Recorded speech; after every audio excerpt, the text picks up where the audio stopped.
Semuanya, apa kabar? Aku Dewi Siagian. Pernah nggak sih kalian dapat tugas membuat makalah, tapi bingung harus mulai dari mana?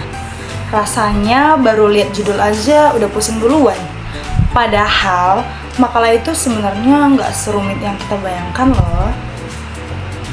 Makalah adalah salah satu bentuk tulisan ilmiah yang biasanya digunakan untuk menyampaikan gagasan atau hasil penelitian secara sistematis dan terstruktur.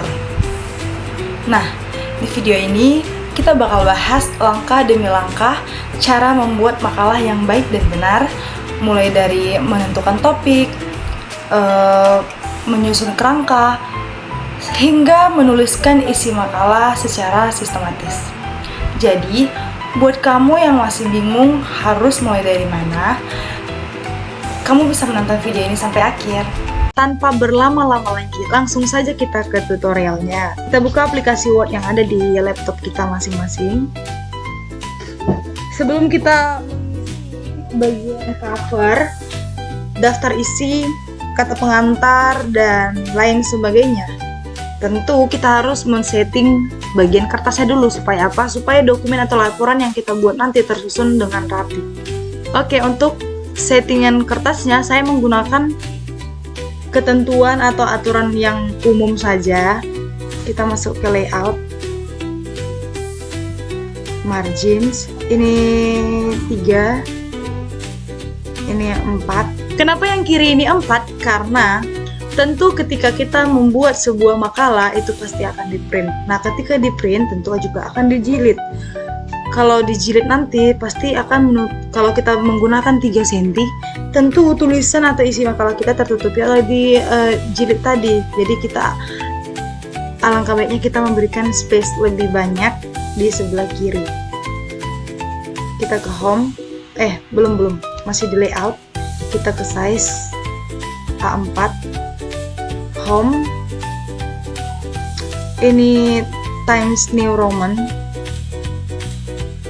Untuk ukuran fontnya ini menyesuaikan. Untuk cover dan judul besar kita pakai 14 dan teks biasa kita pakai 12. Space-nya 1,5. Oke, kita akan masuk ke bagian cover. Apa sih itu cover? Cover adalah halaman pertama yang berfungsi sebagai sampul dokumen atau laporan. Cover ini biasanya berisi judul dokumen, nama penulis, nama dosen pengampu, nama institusi, dan lain sebagainya. Lanjut, kita akan mengisi bagian cover.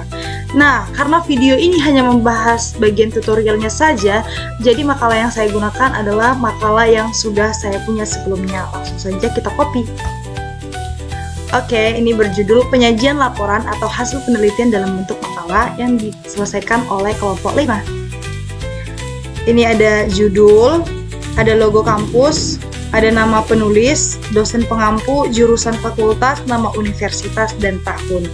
Nah, setelah cover, kita akan menulis bagian kata pengantar. Bagian kata pengantar adalah bagian yang berisi penjelasan singkat dari penulis mengenai isi dokumen atau laporan, serta tujuan pembuatan dokumen atau laporan tersebut. Biasanya mencakup ucapan terima kasih kepada pihak-pihak yang berkontribusi dalam penyusunan laporan tersebut. Jangan lupa untuk judul besar kita menggunakan font ukuran 14 dan di bold. Nah, setelah kata pengantar, kita masuk ke daftar isi. Daftar isi adalah bagian yang memuat urutan bab dan subbab yang ada dalam dokumen atau laporan beserta nomor halaman yang memudahkan pembaca untuk mencari informasi tersebut. Tapi sebelumnya, daftar isi ini kita kosongkan dulu karena ini akan kita isi setelah kita selesai menulis semua laporan.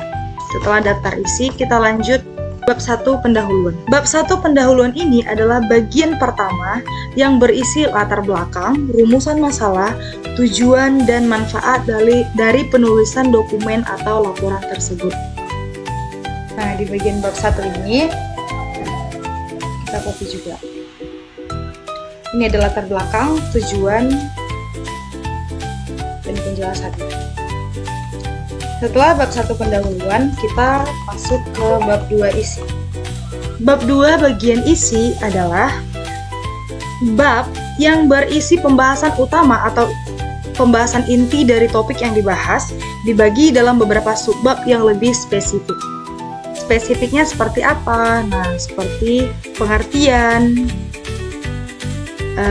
jenis, ada struktur, dan lain sebagainya yang berkaitan dengan topik tentunya. Oke, setelah bab 2 ini kita masuk ke bab 3 penutup. Bab 3 penutup ini adalah bagian atau bab terakhir yang berisi kesimpulan pembahasan yang sudah dilakukan dan saran-saran yang diminta oleh penulis dari para pembaca, atau bisa juga saran-saran yang diberikan berdasarkan hasil penelitian atau pembahasan. Nah, ini ada kesimpulan dan ada saran. Setelah bab 3 penutup, kita masuk ke bagian terakhir, yaitu daftar pustaka. Nah, bagian daftar pustaka ini adalah daftar yang berisi semua referensi atau sumber bacaan yang kita gunakan dalam menulis dokumen atau laporan yang kita susun tadi. Kenapa ini sangat penting? Karena ini akan memudahkan pembaca dalam menggali lebih lagi tentang informasi atau laporan yang kita tulis. Biasanya daftar pustaka ini diperoleh dari buku, artikel, jurnal, atau sumber lainnya.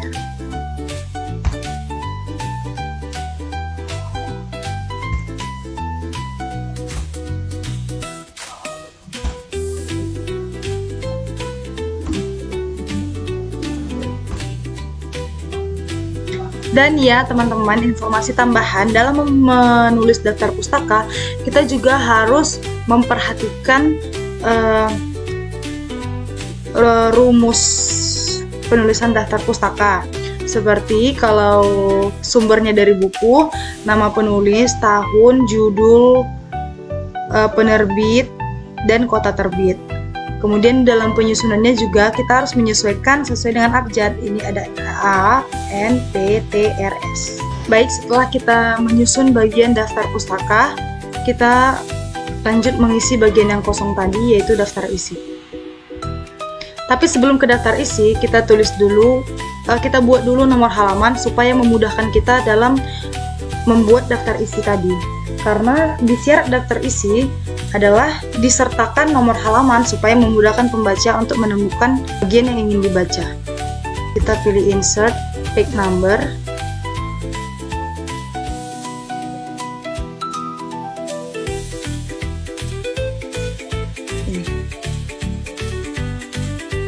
Nah, kalau sudah ada nomor halamannya seperti ini, tentu dalam menulis daftar isi pun kita lebih mudah. Nah, di video kali ini juga saya akan memberikan tips kepada teman-teman supaya kita menulis daftar isi ini tidak secara manual. Karena jika kita menyusun dengan cara manual, selain memakan waktu yang lama, tentu juga susunannya tidak rapi. Jadi, perhatikan video ini ya. Kita mulai dari kata pengantar. Syaratnya adalah untuk judul besar seperti ini kita masukkan ke heading 1.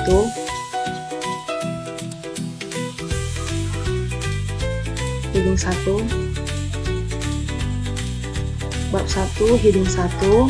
Intinya semuanya judul besar itu kita masukkan ke heading 1, dan subbab seperti ini kita masukkan ke heading 2.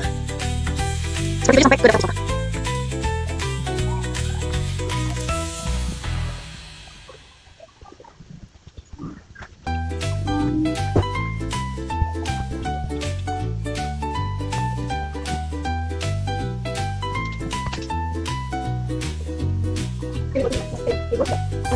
Sampai ke daftar pustaka. Nah, setelah ini kita kembali ke daftar isi tadi.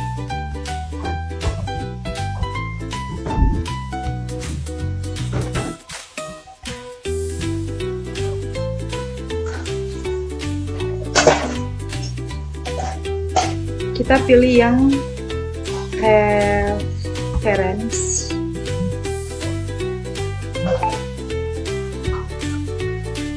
Table of contents, kemudian pilih ini. Nah, daftar pustakanya otomatis tersusun dengan rapi beserta halamannya. Kemudian kita tinggal rapikan saja fontnya sesuai dengan ketentuan atau aturan yang umum tadi.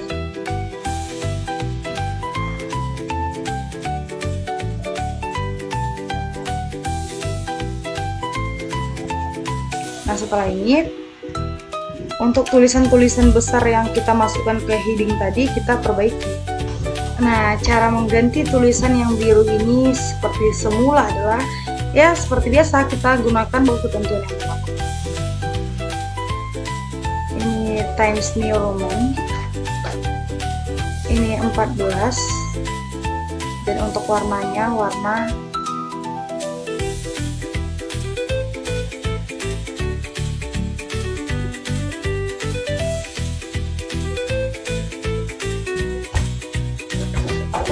begitu seterusnya. Seperti ini.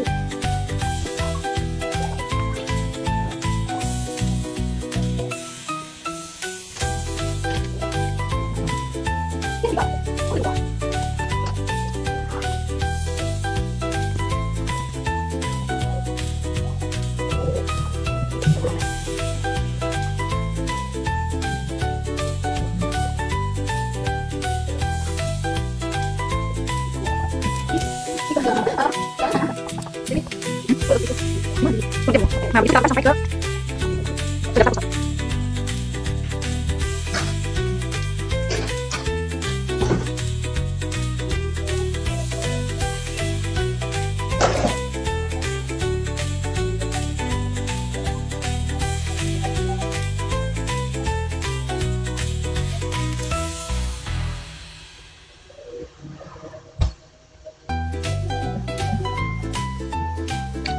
Setelah semuanya selesai,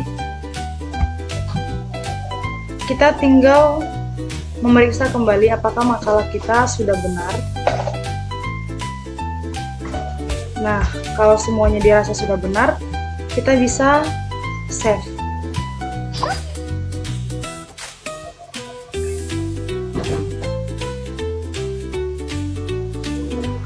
Ini untuk nama filenya bebas, kita mau isi apa. Save dan selesai. Nah, bagaimana teman-teman membuat makalah? Nggak serumit yang kita bayangkan kan? Semoga video ini bermanfaat untuk semua yang menonton dan membantu dalam menyusun makalah dengan baik dan benar.